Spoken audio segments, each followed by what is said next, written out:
Episode 6 of Reacher Season 3, called Smoke on the Water, balances brutality, suspense, dark humor, and psychological tension rather well, which makes it one of the strongest of the season in my opinion. In this video, we'll venture through a theme-based breakdown, and the timestamps will be in the description below. If you're new here and want to help support the channel, go ahead and hit that like button, subscribe, and hit the bell for future notifications. Let's talk about brutality first. In the previous episodes, Reacher says how Quinn is a very cruel person, as we can see how he tortured and killed Dominic Cole here, and I think in this episode it reaches a little bit of a new height. The psychological warfare of the Russian roulette, where he makes Richie spin the cylinder 3 times, and it seems like he made Richie do this once before, and I was hoping that Richie would point the gun at Quinn, but there again, he only has a 20% chance of killing Quinn in that moment, whereas Paulie has a pistol. He can easily fire 2 shots off to kill both of the Becks. Beck's desperate to save his son, saying he'll do anything, which catches Quinn's ear, and at that point he takes his knife and he says, "I want a matching set," and as the camera focuses in on Richie's left ear that was already cut off or ripped off, and it just shows that this is a very gruesome and sadistic moment from Quinn. And if that actually happens, if they show that Richie's right ear is gone in the next episode, like, man, that kid's gone through some pure torture. And I wonder, with this past trauma and control from Quinn, does he have this obsession with Russian roulette? You know, does it stem from his near-death experience? Because you can see the scar in his head from where the bullet hit and didn't kill him. And I wondered if this is this weird, sick, and twisted way of reclaiming power over life and death, and this is why he's so cruel and brutal. Now, the brutality doesn't just stop here with Quinn in this episode. The interrogation scene on the Sweet Marie with Reacher and Duffy, and trying to extract this information from Harley, where Duffy gives him,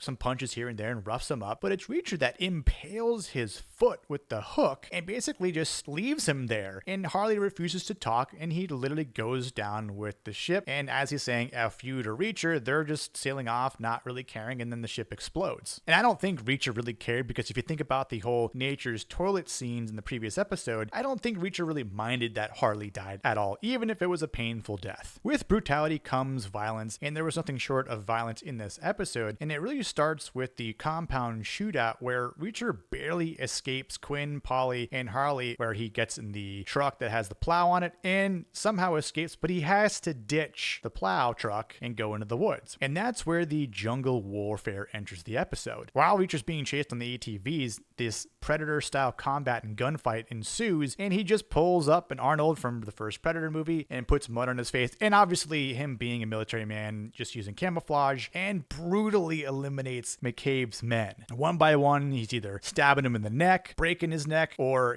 tying up someone by the neck to the ATV and then just strangles him, and that's a slow, gruesome death. I think out of all the guys that got it the least worse was the one he first shot off that was riding on the back of one of the ATVs, and at least he didn't die brutally. He's probably the quickest one to go. There's a little bit of a deadly interrogation involving Neely, which, as she calls Reacher to tell him that someone tried to kill her, he says, "Oh my god, Carnes is probably in trouble," so he calls the base, right, and says, "Send 3 people over, they must be armed." Poor Carnes is most likely split down the middle, as Quinn wanted those men to do, so again, just shows his sadistic nature. Now, the scene with Neely where the 2 men try to kill her, that part bothered me just a little bit, because I feel like she took too long to try and interrogate him or question him and find out more or as much as she could while he's just bleeding out on the floor. Sure, she calls 911 to get an ambulance, who will be there in 5 minutes, and she says, well, the problem is you'll be dead in 1. Now, she could have called the ambulance after he died anyway, and it wouldn't have really mattered. The point is trying to find out as much information as she could.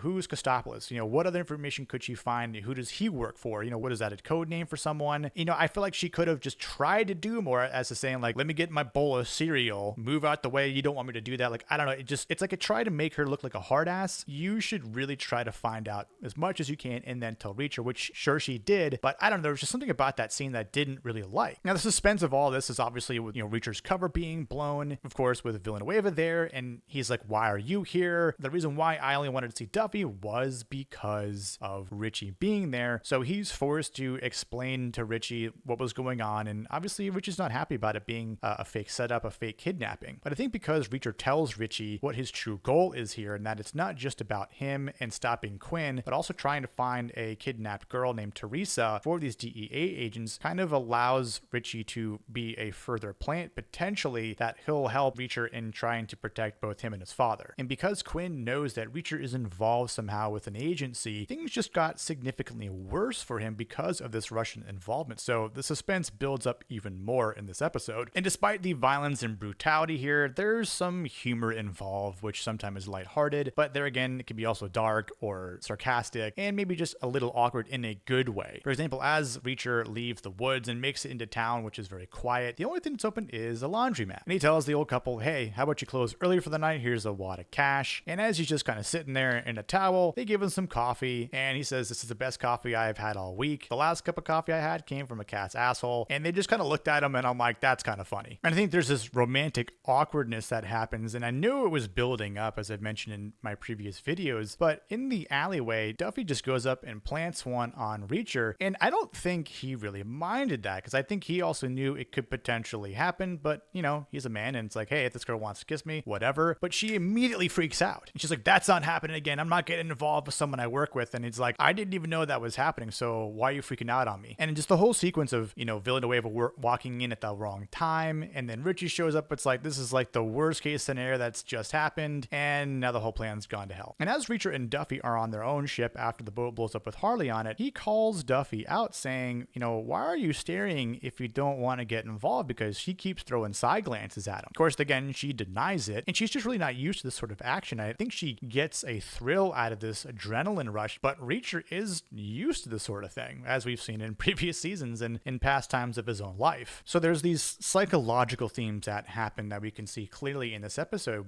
with Quinn's need for control as he tries to evoke as much power as he can, but his power does have a threshold because of the Russian involvement that he's pretty much arrested to. This obsession with Russian roulette suggests that he has this weird fixation on gambling with fate because he's already escaped death as fate once before. You know, perhaps it's a way of him showing that he still holds power over his own life and others because of his near fatal injury. And I think forcing Richie and his father to watch just isn't about pain in general, it's about breaking them mentally. So not only do I have power over you physically because of Polly, but I have mental power over you. Now, of course, Quinn doesn't recognize Reacher in the beginning of the episode, and I kind of figured he wouldn't, but it's about this ultimate contrast between the two of them here. Reacher tends to thrive on adaptability and intel, which he tries to always outsmart his enemies, and Quinn, on the other hand, he controls people through his cruelty, and that's what he thrives on, fear and domination. And poor Richie's mental state is crumbling here. He's stuck between trusting Reacher and his father, but he has to lie to his father about uncovering the truth about Reacher's plan, but he also has to play Quinn's mind games,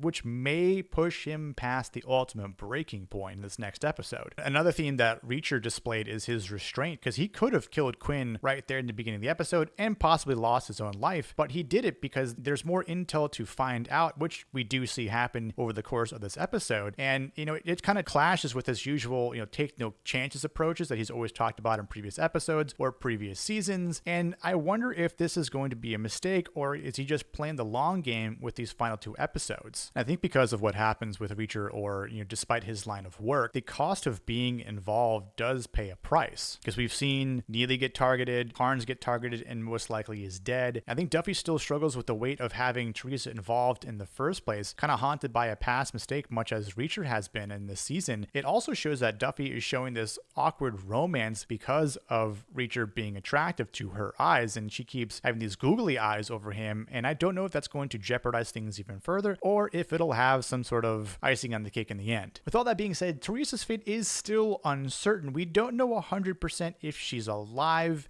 although I think she probably will be, but we see more of Quinn's cruelty that's escalating. We see Reacher's cover getting exposed, and things are pretty much heading in a very deadly climax. All in all, again, I think this is probably one of the stronger episodes of this season. Maybe my favorite one yet. I'd probably give it a solid 8.3 rating out of 10. But what did you guys think of this episode? Did you like it? Did you have any issues with it? Did you think it was too brutal, too violent? Did you enjoy the sarcastic, dark humor involved? Let me know in the comments below. And again, I would appreciate it if you give this video a like, subscribe, hit the bell for notifications, and I'll catch you guys here in the next video of Reacher. Cheers.